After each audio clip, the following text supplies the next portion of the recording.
All right, there's some major NFL draft rumors out there as we are 2 days away from the 2025 NFL Draft. Welcome into Bears Now by Chat Sports. My name is Harrison Graham. Peter Schrager, formerly of NFL Network, now with ESPN, reporting that the Browns and Giants are getting calls with the number 2 and 3 picks. Here's what Schrager had to say on Get Up this morning. He said there have been phone calls made to both the Browns at 2 and the Giants at 3 with the intention to move up. Several different sources telling me there are teams looking to get up in this draft. The assumption being that these teams would be moving up for Abdul Carter, Travis Hunter, or Ashton Jeanty. Those teams are not immediately slamming down the phone with the Browns at 2 and the Giants at 3.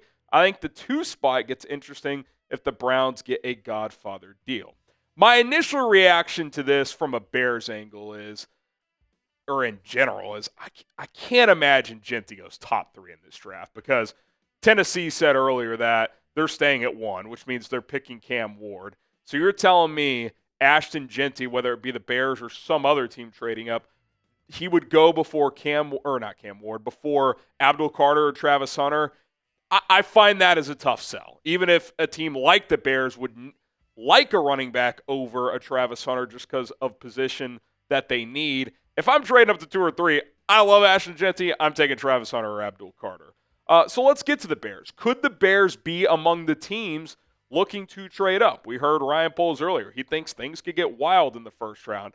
I took some body language as if maybe the Bears are a team that would trade up. I don't know about trading up to 2 or 3. It seems like 5 with Jacksonville could potentially be the sweet spot, but who knows? Maybe they feel like an Abdul Carter is the difference in their defensive line in becoming a supreme unit. So certainly fascinating. I'll be shocked if one of those 2 teams trades out and passes on one of those premium players, but you never know. If a team's willing to offer enough and if the Bears are willing to do it, maybe, just maybe, they could be in the mix. This is why you subscribe, because we got you guys covered on all major draft storylines as we are just 2 days away. Bears draft coverage all week long, trying to get to 121,000 subscribers ASAP. We appreciate the love and support. If you want to join the family for free, hit that subscribe button. Okay, so let's explore a little bit. What would it cost for the Bears to get up to that number 2 or number 3 pick? Well, if you look at this year's draft value chart, I like the Rich Hill model. If you just Google draft value chart, Rich Hill, it'll pop up. Draft Tech, I think, is the website. They've got the Browns pick being worth 717 points, and it's just a point system. Every team has their own version of this. The Giants, 514 points at 3.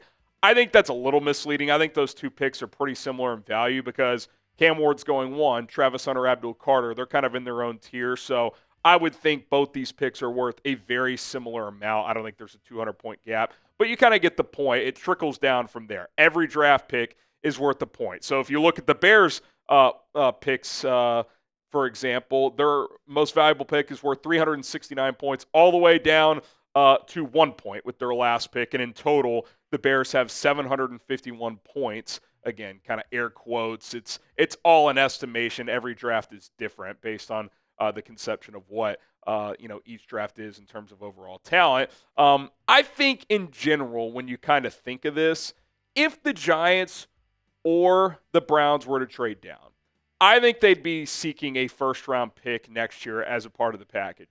Why is that? Because they're both QB-needy teams, and neither can get their hands on Cam Ward. So if they're going to move out of this spot, I think you really have to overwhelm them with an offer. Like, okay, let's get an extra first for next year and have more ammunition to get a quarterback in next year's draft. So I'll just do a trade idea for each team that I think matches up with the point system and what it would take. Okay, so the Bears trade up to 2 with Cleveland. Get a 4th back this year. You send 10, 41, and a first-round pick next year. Again, I don't think these teams even blink if you're not offering a first-round pick next year.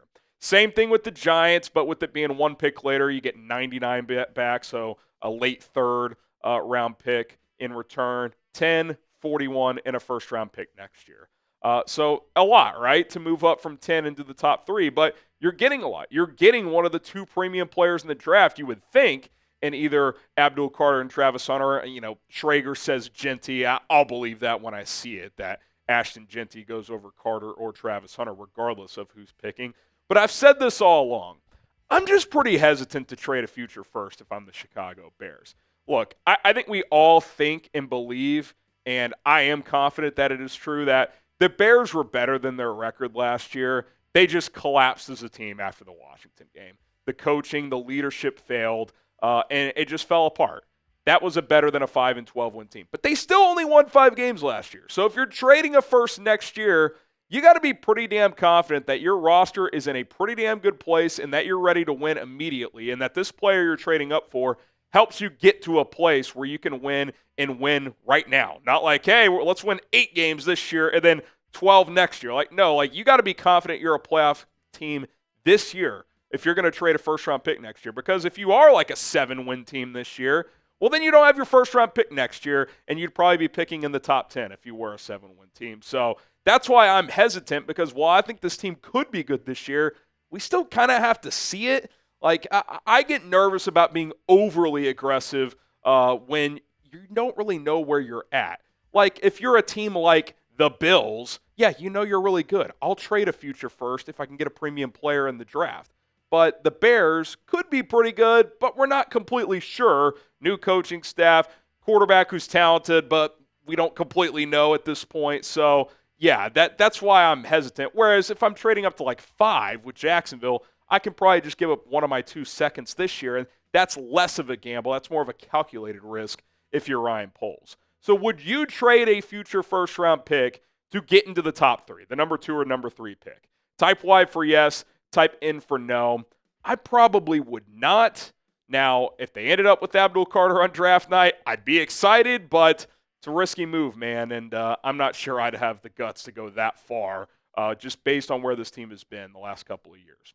Okay, we are sponsored by Rocket Money, a personal finance app that helps you find and cancel your unwanted subscriptions, monitor your spending, and help lower your bills so you can grow your savings. When it comes to spending, sometimes it's out of sight, out of mind. That daily coffee habit, those streaming subscriptions, it all adds up fast without you even noticing. Rocket Money helps you spot those patterns so you can do something about them and keep more money in your pocket. You can set budgets with Rocket Money, and they'll send you weekly alerts like, hey, you're over budget here, or you're on track there to get below the number you're willing to spend in a single month. And that's important, because if you're like me and you got a house mortgage, you got daycare for a 2-year-old at home, if you're trying to build a college fund, you got to really pick and choose what you're willing to spend your money on. And Rocket Money does a good job of managing your budget, or help you manage your budget. So take advantage of all the benefits of Rocket Money at rocketmoney.com/bears now. That link will redirect you to the App Store to download the Rocket Money app today. They have over 5 million users and have saved a total of $500 million in canceled subscriptions alone, saving members up to $740 per year when they use all of the app's premium features. So get started today. Reach your financial goals faster with Rocket Money. rocketmoney.com/bears now. It's rocketmoney.com/bears now. Okay, let's explore these 3 players now as we continue with this video. We've obviously talked a lot about Ashton Jeanty. We'll touch on him in a second. But we haven't talked a lot about Travis Hunter or Abdul Carter because, quite frankly, the Bears aren't really in range to take him. But in this, hypothetical where maybe they're one of the teams calling to move up to 2 or 3, let's talk about the 2 most premium players in this draft. We'll talk about Travis Hunter first, who's obviously one of the most unique draft prospects of my lifetime, a dominant player on both sides of the ball. You look at what he did at receiver last year. That's a very high rate of catches on targets. That's, what's that, quick math, like 80%, 96 catches on 121 targets. It's pretty damn good. Good hands, great route runner, good speed, good after the catch. Really doesn't have a weakness. He's got a thin-ish frame. I think that's the one thing you would point to really for him at both positions. He's about 188, 190 pounds. So, as a receiver, if he's going up against a really physical corner, maybe he faces some trouble occasionally getting jammed at the line of scrimmage, but he's a guy you can move around. You can put him in the slot. You can send him in motion. He can play all 3 wide receiver positions. So I like what he brings to the table offensively. And then defensively, just such an instinctive player. Again, a little thin, so if he's going up against a Mike Evans, that's going to be a tough matchup for him. But Mike Evans is a tough matchup for a lot of people. So I think his instincts, especially in zone coverage, I like his ability to just kind of read and react. But plenty good enough speed to play press man as well, which Dennis Allen is going to deploy also. He's just a unicorn, man. He's really, really gifted. Coming into this college football season, I was like, man, I think he's going to have to pick a position. I think he could play both ways. Now, is he going to play 80+% of the snaps on both sides of the ball? Probably not. I think you're probably looking 80 to 90% on one side and maybe half the snaps on the other side. That's probably what I would be looking at for Travis Hunter. For this team in particular, I think the X factor would be Tyreek Stevenson. Is Tyreek Stevenson a corner that the Bears view as a surefire starter this year? Or if you made this move for Travis Hunter, would he be your second outside corner and then he has a sub package to play on offense? So very, very interesting. Love the player. Probably my favorite overall player in this draft. We just haven't really talked about him because I don't really think it's that realistic of a possibility. And to be clear, I still think it's a long shot at best. Okay, so let's talk about Abdul Carter, who isn't obviously the unicorn that Travis Hunter is in terms of playing both ways, but to me, the easily best pure pass rusher in this draft, and I'm not sure it's really even that close. I mean, this was the first year he was a full-time edge rusher, and he was dominant. 12 sacks, you see the pressures, had a very high pressure rate. I think there's a little laziness to the comp, but he's getting comped to Micah Parsons for a reason, a guy who transitioned from off-ball linebacker to edge and seamlessly made that transition and became a dominant player very, very quickly. Now, he's not a prototypical Dennis Allen, 6'5", 6'6", 270 pounds, but, 6'3", 250, moves well, good bend, still maturing as a pass rusher because he did make that transition last year. And for the Bears, fills a bigger need, right? Even though Hunter plays both ways, wide receiver and corner are further down the list than what the Bears need, which offensive line, defensive line, running back. Edge rusher, I think in particular, is a spot where I would identify as if you could add a difference maker there, that would be huge because to me, you bring him in here, he starts opposite of Montez Sweat, and then at Dangbo, he might start on the interior. He's going to rotate a lot. Jarrett, Dexter, Billings, Adangbo, they become a lot of rotation pieces. Adangbo inside and out. You can kind of continue to slow develop Austin Booker. If you got another high-end edge rusher to add to this defense, you'd feel pretty good about that defensive line. Okay, and then there's Ashton Jeanty, who I think is a more realistic trade-up target for the Bears. I don't think they would do it at pick number 2 or 3. I think it'd be more like 5 or 6. The Boise State running back, who we've talked about probably more than any other prospect.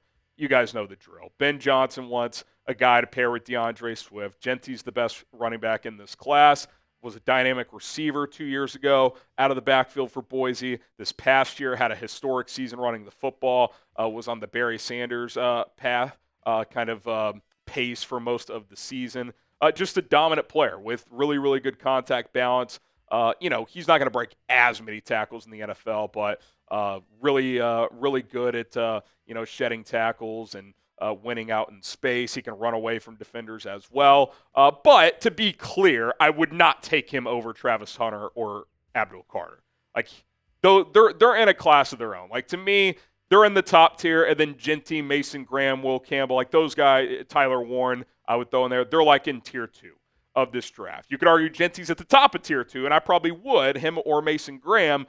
But if they trade up to 2 or 3 and take Jeanty over Carter or Hunter, I'd be shocked. I don't think he's quite to that level. And I do think you have to factor in, I'm okay with trading up for Jeanty in this draft, but not over a better player at a more premium position, which both Carter and Hunter play. So I do not think the Bears would do that. But I do think trading with the Jags and taking Ashton Jeanty is absolutely in play for this football team. Okay, how would you rank these prospects, either in general or for the Bears? I'll let you guys decide. 1, 2, 3. Overall, I would go Hunter 1, Carter 2, Jeanty 3 for the Bears. I might flip Carter and Hunter just because adding a dynamic pass rusher I think would be huge for this defense. So I would probably order it just like that, although Carter, Hunter 1A, 1B, and then Jeanty 3. But let me know how you guys would rank them in the comments below. My name is Harrison Graham. Appreciate you guys tuning in. I've got my final mock draft dropping tomorrow here on the channel. If you got any predictions on who I get in the first round, go ahead and let me know. We'll see you then. Bear down.